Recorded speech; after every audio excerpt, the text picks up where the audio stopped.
tough team. We're fighting back. Started off rough. Now they playing attacking ball. Their coaches is earning to play. Coach Rodriguez is a coaching legend. I respect the heck out of him. I got a chance coaching Ramlin. He is back and he's coaching with a vengeance. History, Big East, Pac-12, Conference USA Coach of the Year, NAIA Coach of the Year. He is a coaching legend to me, and I love the passion and tenacity and mental and physical toughness that he coaches with, that he aims to have his teams. A young freshman quarterback, solid game. Freshman versus freshman. We got a freshman who's going to start for us. They got a freshman that did some wonderful things a week ago. They shook up, not the world, but college football, the Big 12, with the win last week, and I'm proud of them, but we got to work cut out ahead of us. Walker Anderson, offensive lineman, students of the week, London Merritt, student of the week, high school signees, every high school player. We signed the 23-24, still on the team. It's still on the team that started for us since 10 total. 4 more true freshmen are following suit in the 25 class. Blah, blah, blah. Let's get to the real. Soccer and volleyball. I heard basketball had a great game. The guard put it on them last night. Soccer came back for 2-0 halftime deficit to win 3-2 over UCF in the Big 12 tourney. Love my soccer guys, my soccer coaches, all the soccer girls. God bless you. Wednesday versus Kansas City is the only our seed to win and the best seed left in the tournament. Volleyball is 20-3, doggone it, and 10-1 in the Big 12. They had to play Kansas Thursday and Kansas State on Saturday. Travel mercies to the young ladies that I wish them well. Men hoops survived the scare from Montana State. Preseason opener last night. Isaiah Johnson led the Boston 24. Caught on fire. He's the godson of D. Wade. Women's basketball over the season Thursday night. Thank you. Love our women's basketball coach to life, and she is awesome, and they're going to be dominant this season. I wish them peace and joy and love and everything. I think that's it. Let's go. Hey Coach, hope you're doing well. Nick Edwards, Yahoo Sports. What went into your decision to give Julian Lewis the nod this week? Common sense. Common sense. Jack. My man, what's going on, Jack? Doing good. How are you? Yes, sir.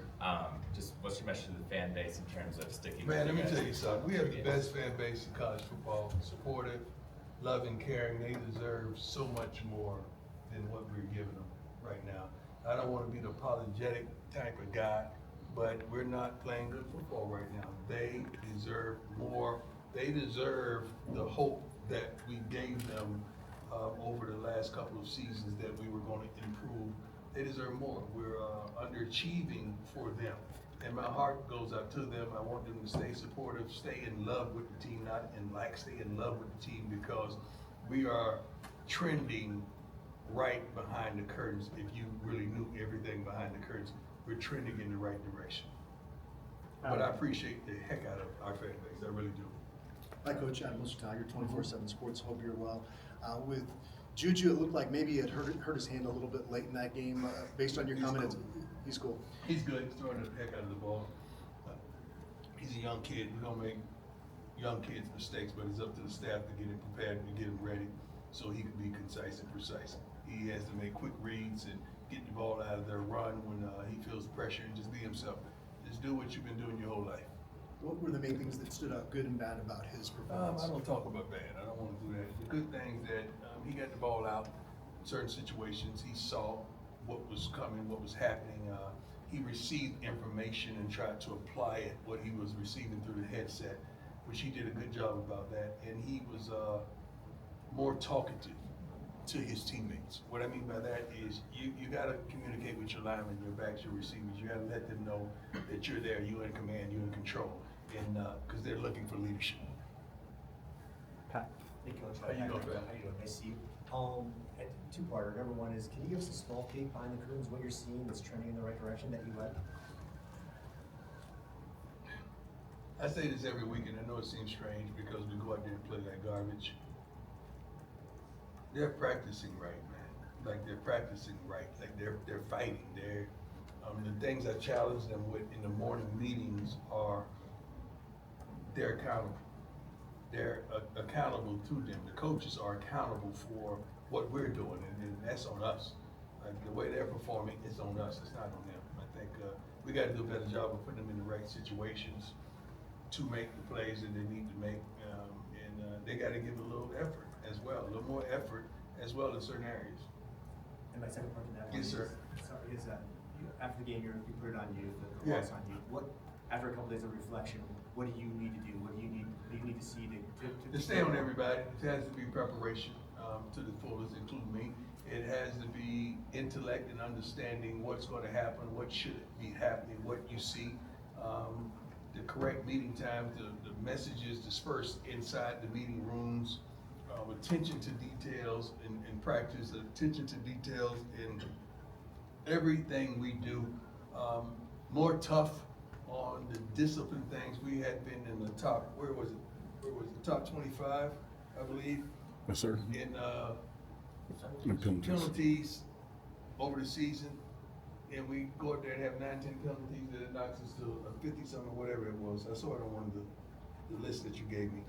I don't see it right now. But we just gotta be better with discipline. So that means guy late for breakfast, guy late for training room, late for this and that. That has to be an understanding, and we don't do that. Because that stuff translates to the game, it translates to the field, it's your life. If you don't focus on the little things, the big things are gonna falter as well. Kids. Yeah. Hey, Coach, Mark Kislett, Denver Gazette.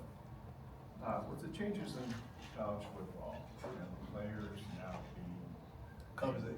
paid professionals, Mhm.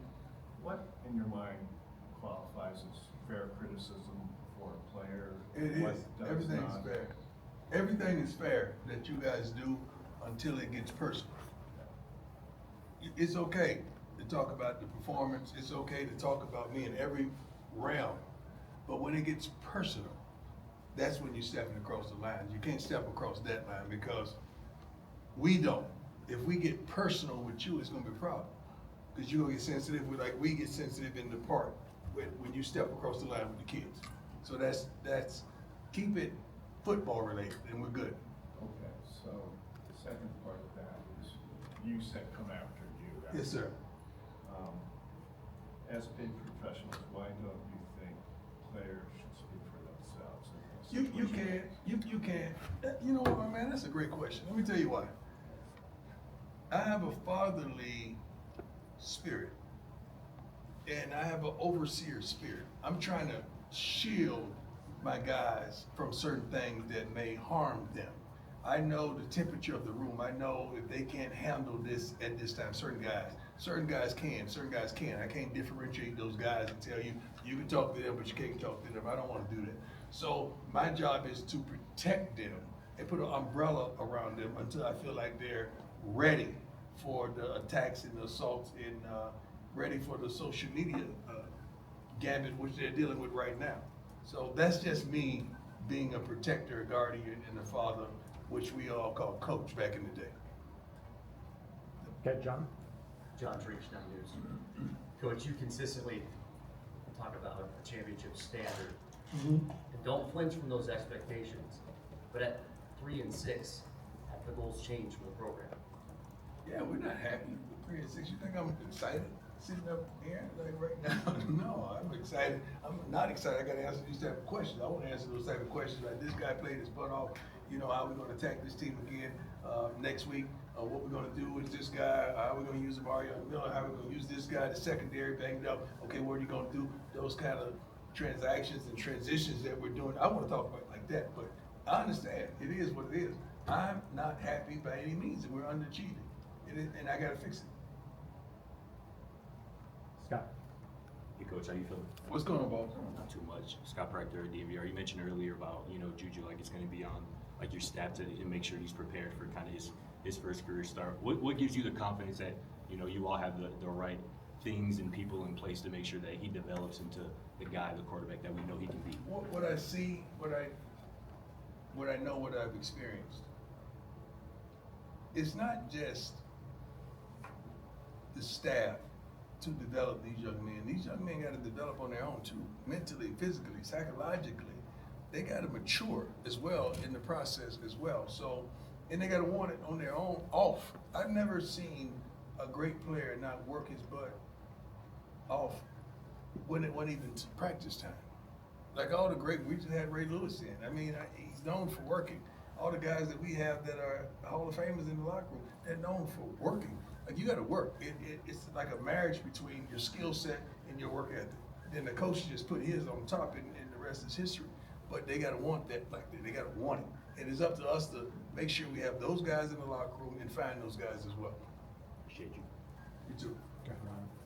Ron Scholes from Rockport, you mentioned it'll be a freshman versus freshman matchup with Yes, Juju sir. and Scotty Fox Lewis. When you go back and you watch that tape from the Arizona or the Houston West Virginia game, what do you see from Fox Jr. in West Virginia? He did some good things, you know, ran the ball, threw the ball, made some good decisions, key plays in certain situations that he made with the defense.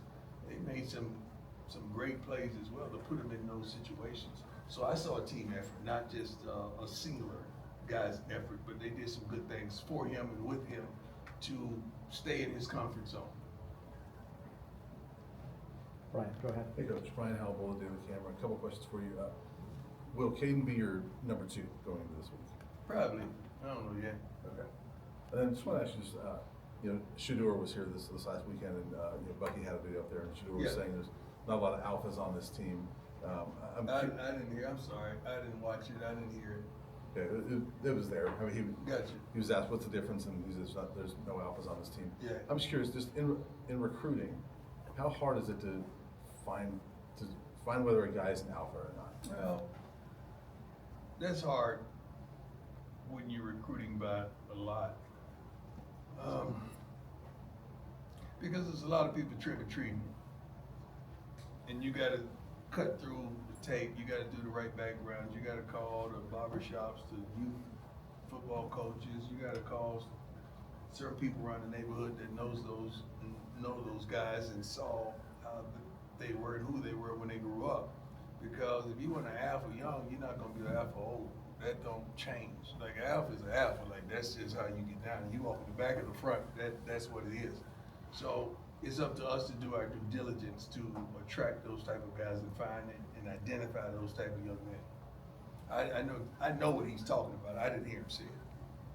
Okay, a couple more. Harrison. Hey Coach, Harrison Simeon, Boston SI. Last week I asked you about changing responsibilities among your assistant coaching staff. Yeah. And you mentioned, you know, those things happen behind the scenes, you tweak things. Yeah. At what point, though, after some of these losses, do you kind of lose trust in having people in the right spots? I might already change it and you don't know. I don't do stuff to blow the whistles and make major announcements. Hey, I don't do that kind of stuff. I do it and I let you guys still take shots. You don't even know you may be shooting at the wrong target. So some things take place that you may not be privy to. At what point would we figure, at what point would they be changes that we do notice though? That's up to you to notice it. They may have already happened. Kids? Football's your business, but health is way more important. At least it is. Football is not my business.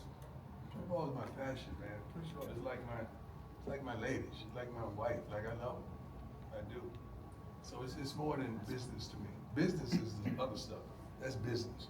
This is my heart is in this. You feel, I mean, your health challenges is real. So Yeah, but that ain't got nothing to do with the winning local. you don't think so? No. I ain't playing. I wish in the world I could. Especially corner right now, we're short. I wish I could go out there and play some corner right now. No, I mean, but I got to do a better job in this whole thing. That's on me. So it has nothing to do with my health. Does your health issues change your desire to do this job at all? No. I just told you when you said, what did you say the first thing you said? This job was what? My Business. Football. It's business. It's not my business. I told you I'm passionate about it. I love her. This ain't business. This ain't, my relationships ain't business. It may end up in business like they have, but it's not business. They start off right. They end up in business. They start off right. Last question. I like your question, man. Hey Coach, Shane from Scobo Sports. This is your team's first 10 a.m. body clock kickoff this season. Thank God. Has that changed any of your preparation considering that you guys are traveling across the country for the first time? Yeah, this but year? we're morning, we practice at 9, so I think that's 10 East Coast, correct? Or 8, something like that. East Coast. Noon East Coast 10 here. Yeah, but so it's 10. It's 10 10 body here. clock here. Oh, Yeah. thank you, 10 there. 10, I'm sorry, I'm off. I like it. We're a daytime team, man. We perform better in the morning. I'm sorry, we perform better in the morning because that's when we normally get up and we normally get after. Like we're done with practice already. All they have next is meetings and maybe a walkthrough in there. Okay, that's it. That's it. Thanks, Thank all. you. Somebody give me something so I can clean this up. I can't let nobody clean this up. Gotta clean up my own mess, right? Clean up what you mess up. Yeah. Song. It is.